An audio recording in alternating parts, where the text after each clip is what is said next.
Sri Krishna, Sri Krishna, Sri Krishna, Sri Krishna. Gurur Brahma, Gurur Vishnu, Gurur Devo Maheshwara, Guru Sakshat Param Brahma, Tasmai Sri Gurave Namaha, Tasmai Sri Gurave Namaha.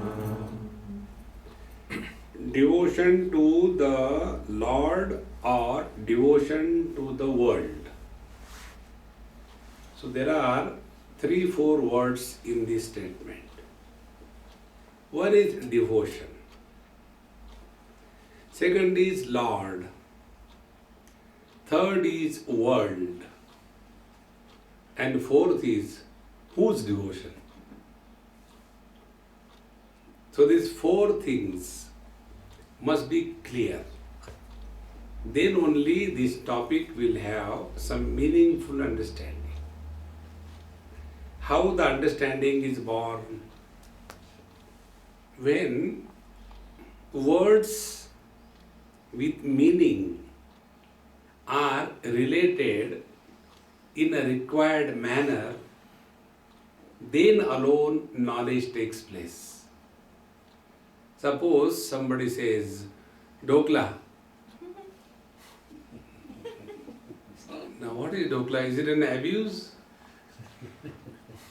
See? So one has to say that I like Dokla.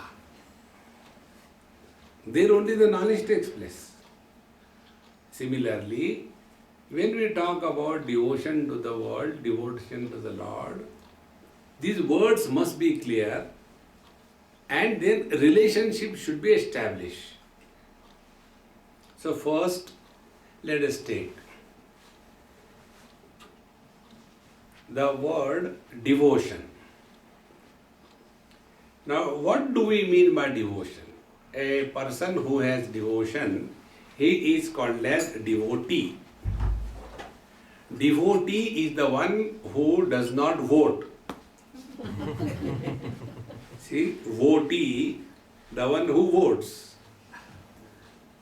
Devotee, he who doesn't vote. Aratihi jani samsadi. Bhagavan Sri Krishna defines one of the quality of a devotee is arati jana samsadi. He who does not have interest in politics. Jana samsad is nothing but politics, democratic setup. So, devotee is the one who does not vote in favor of the world.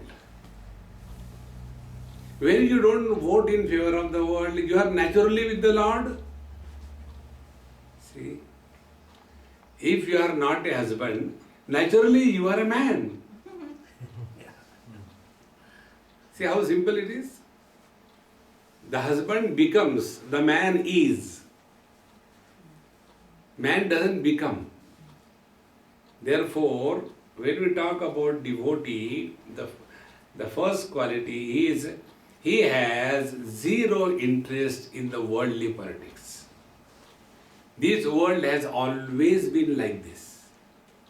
There is nothing that we should waste our time, energy and efforts in improving the world. A devotee never improves the world.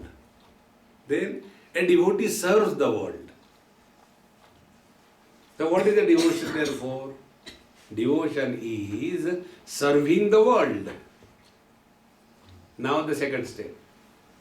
When we serve somebody, what is the attitude that we have?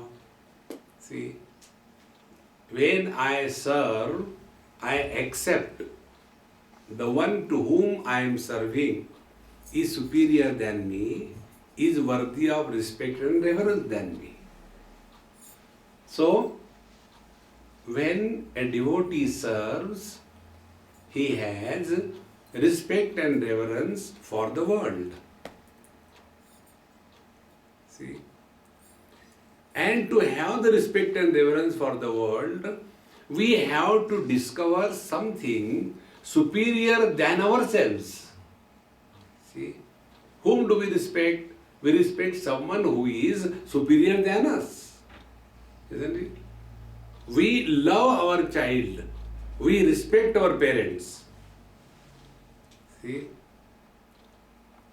We love dog. We respect God. Spelling is little.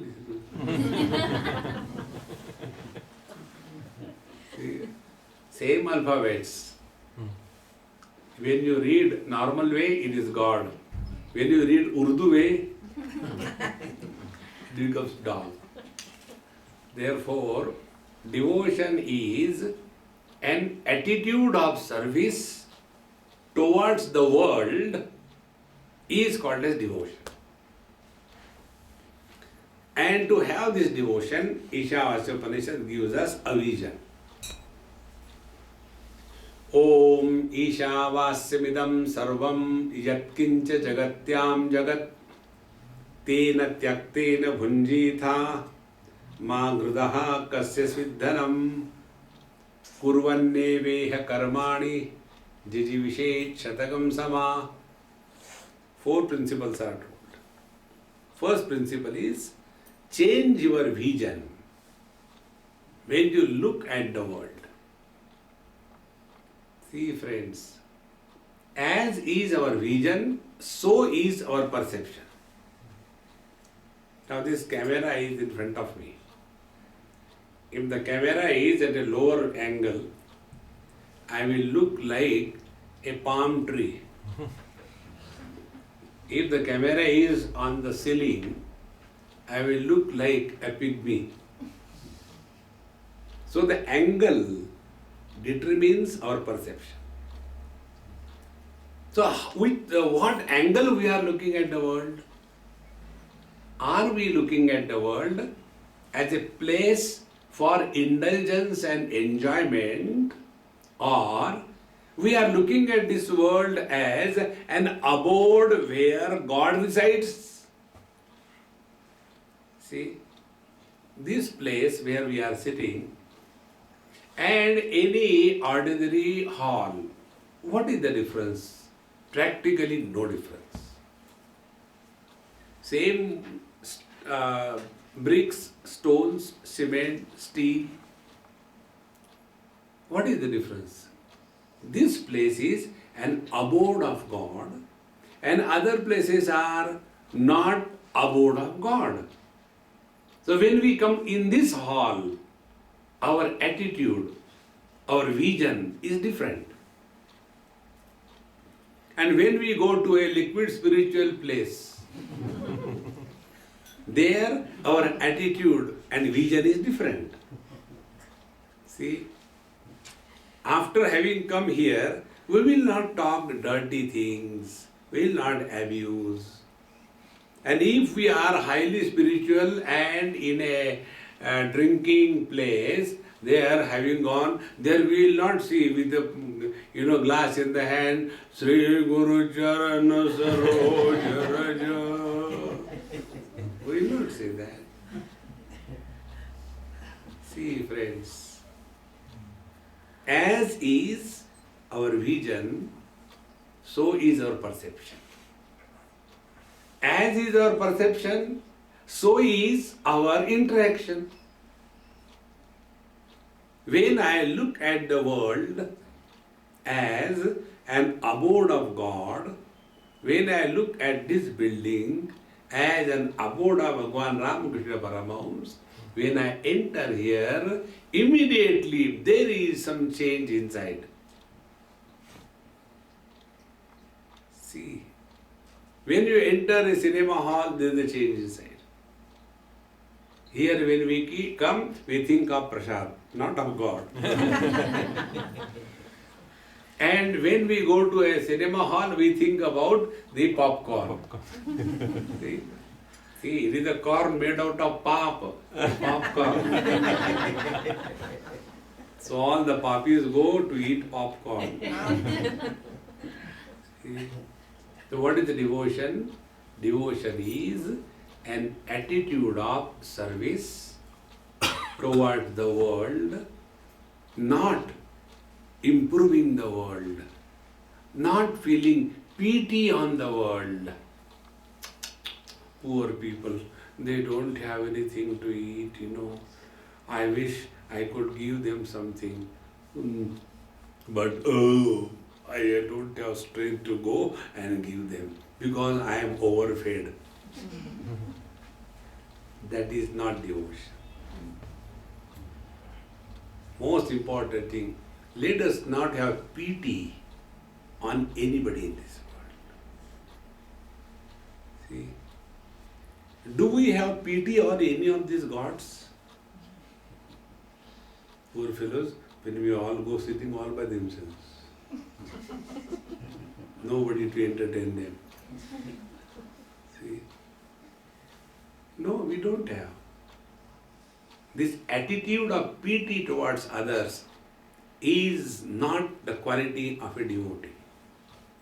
Devotee looks the God in him and serves with all humility and purity. See? In Bhagavad Mahapuran, Kapil Muni is giving the instruction of devotion, bhakti, to his mother disciple, Devavati. And he explains what is devotion. For us, devotion is tabla peti. So he says, that is all very good, but that is not all. Then he says, you may do all other things, Vigraha, Archana, then bhajan, kirtan, chanting the Lord's name, observing Ekadashi, to take revenge on Dwadashi. See? The importance of Ekadashi is because of Dwadashi. See? So, that is all right, keep on doing that. But, if we do not worship and recognize the divine presence in every mobile temple of God, in the man-made idols, we are ready and we train ourselves to suspect God. But in God's creation, we doubt God. See, friends. Therefore, devotion and a devotee is the one yasmanno dvijate lokaha, lokano dvijate chayaha, harsha bhayod vegaihi muktaha yas sachame priyaha. He who is not disturbed because of anybody or anything in this world, and he who is not a source of disturbance to anybody in this world, he is my devotee. The whole Bhagavad Gita doesn't talk about the makeup of a devotee. He should have this kind of clothes. He should not put on slipper. He should put on a khada, wooden one. Why? Devotee. And then he should have different types of marks on his face. .com. See? Or else he should have different kinds of malas in his neck. Hybrid mala. One person asked, the questions, they never come about God, about these things questions come. Swamiji, what is the, who asked me only recently, yesterday only somewhere, what is the importance of Rudraksha? I said, why don't you think about Rudraksha? Think about God directly. No, I want to know. I said, I don't know anything. But I thought because you are a Swami, you will know. I said, that is your mistake. It's your problem. It's not my problem. No, I want to ask, suppose I keep a mala with one Rudraksha and one Spatika and one Tulasi and put a hybrid mala, what will happen? More milk will come out.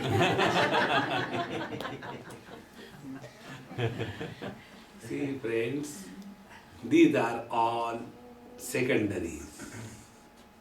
Keep on doing if it entertains your mind.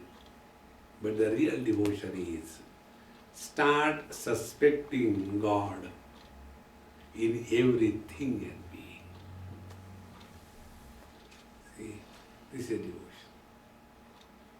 Now the question comes, who is God? And who is the devotee? And what is the world?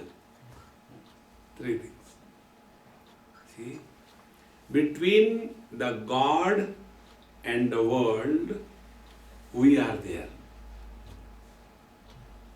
See, if I is not there, there is no my wife, my property, my business.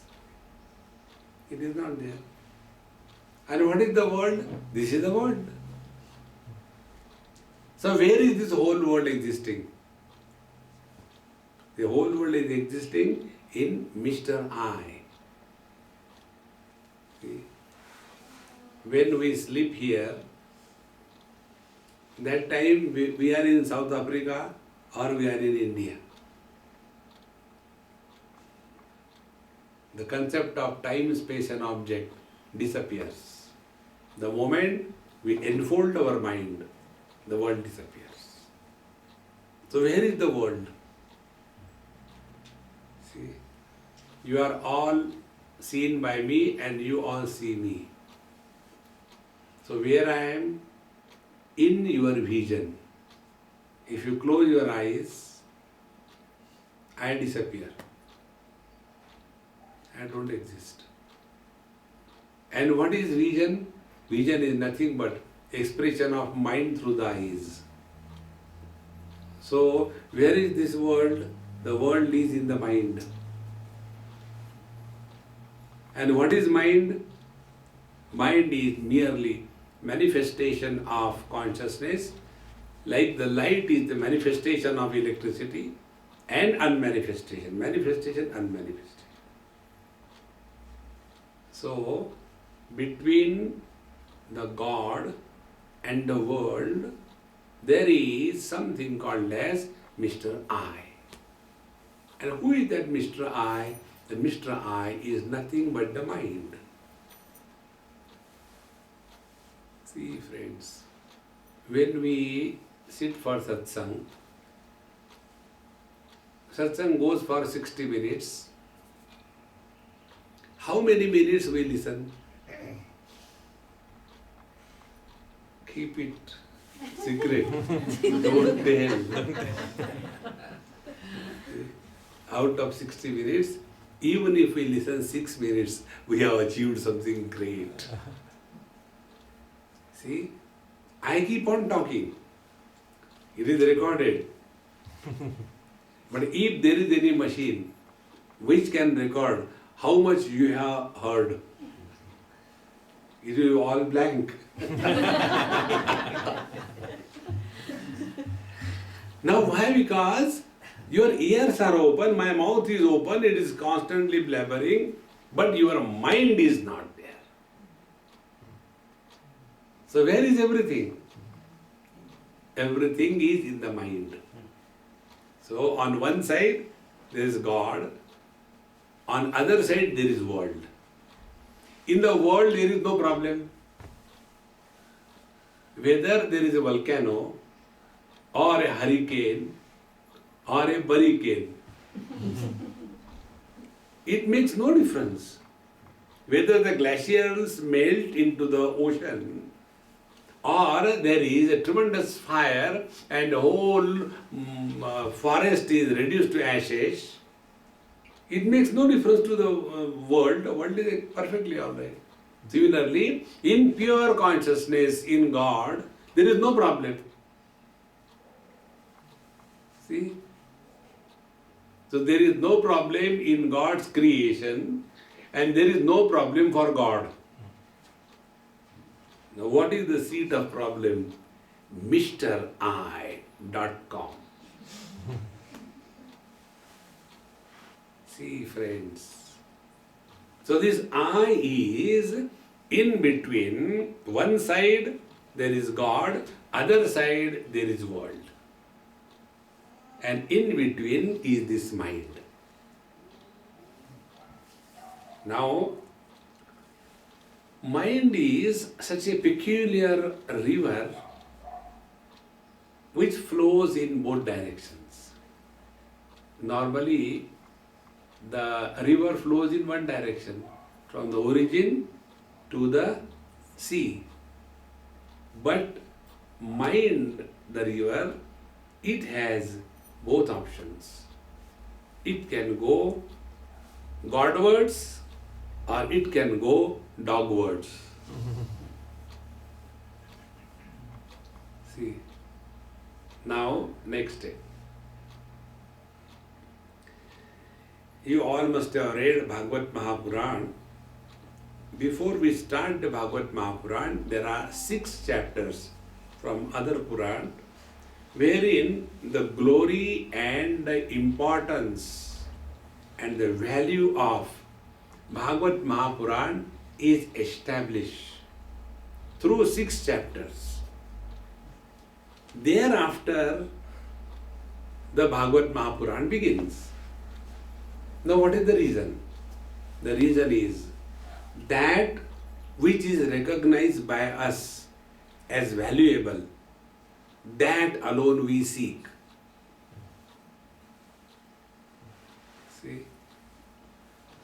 Take for example, we are told we should chant the Lord's name, we should sit meditation, get up early in the morning. Swami, it is very difficult, no, it's impossible. For you it is okay. You have nothing to do, you can take the mala in the hand and destroy the mala. Hare Rama, Hare Rama, Hare Rama, Hare Rama. Because you are bekar, you can do that. We are very busy. It's not possible. Very good. Don't do it. Next question. Earning money, is it comfortable? Is it easy? Has anybody ever said, earning money is difficult? Hey Baba, I am not going to earn money. Has anybody ever said this? Because we have recognized the value of money. We have not recognized the value of God. See the difference. And this value for God can be recognized by us only if we have recognized the value of peace of mind. Our mind is running after pieces. How can it be in peace? See, friends, therefore the most important thing is, first of all, we have to recognize the value. See? Like, we have recognized, earlier, who was talking to me? Incredible India. There was a very big advertisement, isn't it, throughout the world. That advertisement was meant for cheating and befooling the worldly people before the Commonwealth Games. That time it was Incredible India. After that is over. Now it is in rather absolutely corrupt India. And when the topic of corruption comes, then corruption is recognized as valuable thing. Unless you do corruption, things don't happen. Therefore, the moment value for anything is established in our mind, we go in for that. This is the basic principle. Now, have we recognized the value for mind at peace? If we have recognized, what will happen? First of all, we will not get disturbed because of anybody or anything. Any person who gets disturbed because of anything or anybody, he is the fool of the highest order.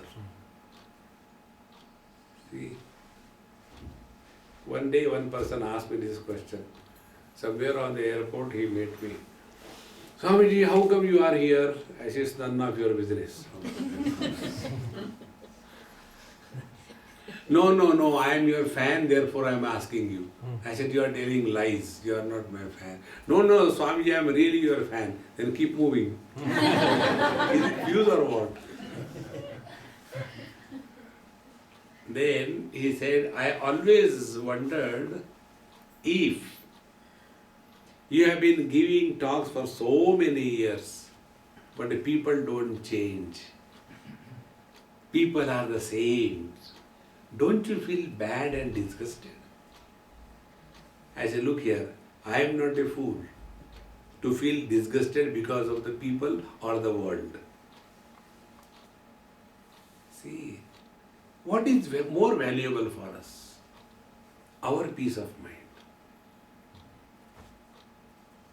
And this particular thing, peace of mind, we have given zero weightage in our attempt on the spiritual path. Everything we give importance to, but not our peace of mind. Unless the mind is at peace, it is not available to us. Mind has to be at peace. Peace doesn't mean come in the satsang, it has got so much in peace. No, not that way. Peaceful mind is absolutely alert, perfectly vigilant, and distinctly receptive. That is the mind at peace. And such a mind which is at peace is always 100% available. Our mind is never available 100%. Like that Hindi filmy song, एक दिल के टुकड़े हजार हुए, कोई यहाँ गिरा, कोई वहाँ गिरा. In the same manner, our mind is constantly going here and here, there and here. It is not available. Mind at peace is always 100% available. The world begins when, be attentive, the world begins when the mind is divided in past, present and future. Divided mind is the world. Integrated 100% mind is God. Now see, to whom we are devoted? To the world or to the God? If we are devoted to the world, we will be all the time thinking in terms of the past. When we were children, that time it was not like that. All oldies have this problem. They don't want to live in the present, and they don't want the youngsters to live in the present. They pull them back in their dead past. Start living in the utter present. You have perfect devotion for the Lord. Similarly, the mind goes on going in the future. And what is the going in the future? It is rarely planning. It is mainly worrying. See? And what is the worry? Worry is an attempt to solve the problem which doesn't exist. So worry. Suppose, we go, who asked me in that camp, Swamiji, what is your opinion about 2012? Then I told her, I said, look here, if you die alone, after that there is a problem, you have to go, pata hai nahi? Nobody is there. But when you die in a, whole of us, 100 people died together, You have company there after all. You will not feel lonely. It's better.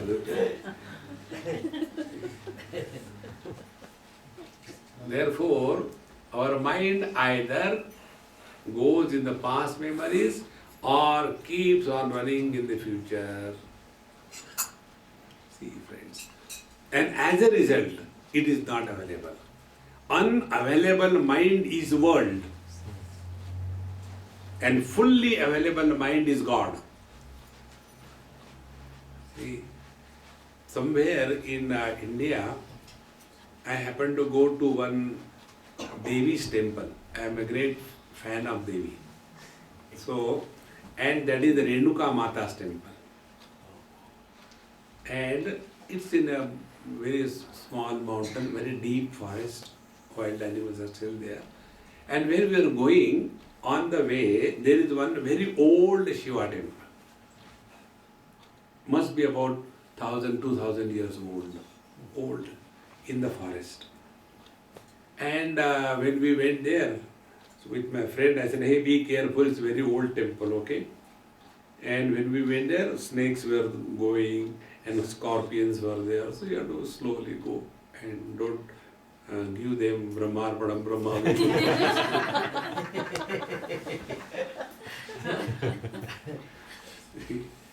So, when we went there, did Namaskar and all that, and we came. So, the name of the temple was Mandev Temple. Mandeo. He said, Swamiji, what is this? For the first time I am hearing this was a Mandev Temple. I said, look here, I also came for the first time with you, I don't know. No, there must be some reason why this is called a Mandev Temple, why not Shiva Temple? I said, look here, mind is God. How simple it is. Mind is God if it does not run away. See, friends, this is all the spiritual practice. When we live in this world, let us recognize which is the direction in which the mind is flowing. Is the mind flowing dogwards or the mind is flowing Godwards? Of course, Swami, we have come here, our mind is flowing to Godwards. Forget about it. We never go to the temple for God. See, we go to the temple for, oh Lord, note down. Lord says, okay. Lord, you have got infinite power and no desire. Lord says, yes, I know that. Lord, I have got infinite desires and no power. God says, yes, I know that. Now I have come. Let us sign an MOU. Memorandum of Understanding. Your infinite powers, my infinite desires. Come together and samsara begins. So we go to the temple and yet we are not Godwards. Think, friends, our devotion is not for seeking God. Indirectly we tell the Lord, oh Lord, other than you, we want everything. See, there was a great saint in India, Nityananda Maharaj. He was a Avadhut. Ganesh Puri near Bombay he was staying. And he had only one, pain in his heart. And what is that pain? Nobody has come to me even once to seek God. Everybody has come. Mahatmaji, my business is not going. I don't have kids and kids. Nobody wants God. See, friends, be very attentive. In one place, after my lecture was over, one person came, Jain person, he was Jain by faith. He says, Swamiji, you people also say, Atma Chintan Karo. Our teachers also say Atma Chintan Karo. But what is the meaning of Atma Chintan? You don't tell us. I said, look here, very simple. Anatma Chintan, when you don't think about the world, you have already started thinking about God. See? It is only a process of negation. When you are given food and you negate, I don't want anything more. What does it mean? It means your Madhya Pradesh is filled. We don't have to tell that when stomach is full. No, I don't want anything more. In the same manner, when our mind does not get involved too much in this world, to that extent, we are nearer to the Lord. And if we are nearer to the Lord, what are the symptoms? If we have malaria, what are the symptoms? When everybody is feeling hot, we feel cold. Oh, malaria. In the same manner, when we are nearer to the God, what are the symptoms? Brahma bhuta prasannatma na shochati na kankshati samaha sarveshu bhuteshu mad bhaktim labhate param. He who is in the proximity of the God, first symptom is ooh, no, prasannatma, ha ha ha ha ha, not ooh. We have got nothing except complain, complain, complain. To such an extent that we go to the God and complain, why did you create this world? See? One person came and asked me this question in Rishikesh. Swamiji, why God created this world? I asked him, who told you? Did God come and tell you? Excuse me, do you know I am the creator of the world? Who told you? God? No. Then who told you? Mahatma like you. I said, we also tell you are a fool. Do you agree? See, be attentive. In God's creation, there is no misery. In our creation, there is nothing but misery. See, a woman is created by God. Woman is not a problem. The same woman, with reference to her father, is called as daughter. And the father frustrated, don't know when this fellow is getting married and get out of the house and see. So the woman is not the cause of misery. The daughter is the cause of misery. Then the same woman with reference to the husband. See, the woman is not problem. The wife is nothing but problem. Thirdly, the same woman with reference to her children. See, constantly worrying. He doesn't take food, he is growing fat. Why for food? So he should take food. So woman has no problem. The daughter, the wife and the mother, they are the abode of all the problems. And these are our creation. In God's creation, these things have no place. Think. And what do we think? And who thinks? A woman never thinks. It is the daughter who thinks. It is the wife who thinks if she thinks.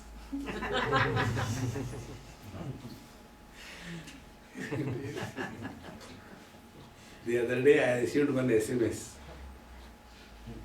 One alphabet in English language has created havoc. One alphabet. Which is that? W. Which, why, when, where, woman, wife.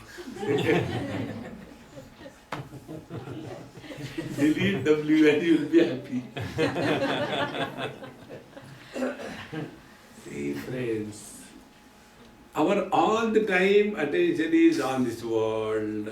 If our attention is on our own source, meaning when we are no more thinking about the world, we are already in tune with the God.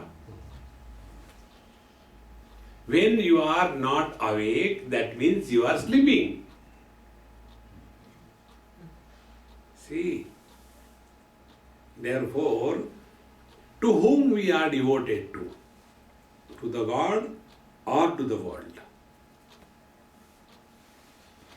In Bhagavad Gita, one shloka comes which has a little history. The history is like, we people go through the immigration, we are all given a form to fill in. You have to answer all the questions. First, useless thing, name, date of birth, gender, why you are born, etc. Then a big questionnaire comes. Are you a member of an active terrorist organization? Yes, no. So who is going to write this? Are criminal proceedings pending against you? Yes, no. We fill in and then come back. Exactly the same way. When we enter this world, Anityam asukham lokam imam prapya vajasvamam. Bhagavan said, you are entering the world which is an abode of all miseries and nothing else. Anityam asukham lokam imam prapya. Now the question is, only one question asked. You are entering this miserable world. Question is, do you want to be miserable? Yes, no. Those who tick mark, yes, they are miserable by choice. Those who tick mark, no, they are happy by choice.